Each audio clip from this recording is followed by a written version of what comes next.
Katika kutimiza wito wa Rais wa Zanzibar na Mwenyekiti wa Baraza la Mapinduzi Dr. Hussein Ali Mwinyi wa kuwataka kila mwenye uwezo wa kulisha na kutoa sadaka katika mwezi mtukufu wa Ramadhani basi afanye hivyo. Viongozi mbalimbali wamekuwa wakifanya hivyo, akiwemo Ussi Salum Pondeza, mbunge wa jimbo la Chumbuni visiwani Zanzibar, ambaye pia ni mzaliwa wa kijiji cha Pitanazako kilichopo Shangani Mkwajuni, mkoa wa Kaskazini Unguja. Hapa anaelezea sababu za kufika hapo na kutoa sadaka hiyo, kama hapa anavyoanza kueleza. Na leo hii tuko hapa, watu umeona wengi na wamekuwa wengi kwa sababu moja au mbili.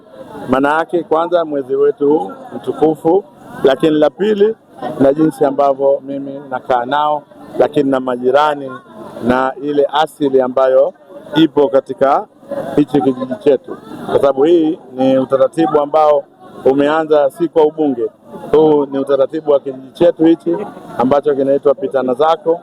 Wazee wetu ambao wametuzaa sisi, hii ni utamaduni wao, walikuwa wanafanya dua kwa ukubwa wao na sisi tumerisi, ndio maana mnaona na sisi tunaendelea kuifanya kwa ukubwa wetu. Wito wangu kwanza, kila dini yetu ya Kiislamu imetutaka mwenye uwezo asaidie walikuwa hawana uwezo.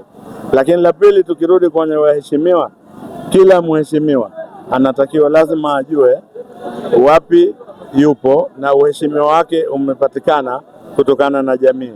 Sasa unapokuwa umepatikana kutokana na jamii, basi inabidi lazima mtu urudishe, na hii ndio kurudisha yenyewe.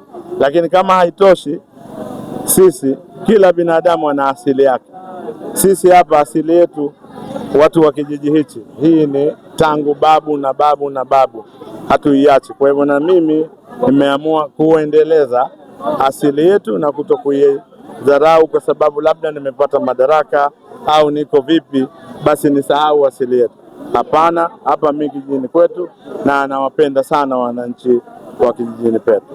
Mimi nazungumzia kwa wale viongozi wengine waige mfano huu ambao tayari ndio utakaokuwa utafanikisha yale malengo mahususi, kwamba tayari ya kukutarisha, hasa kukusanya jamii kama hivi na kuweza kuikutarisha wote wakapata kutari kwa pamoja. Kutokea visiwani Zanzibar, Abdullah Balozi, Sema Africa TV.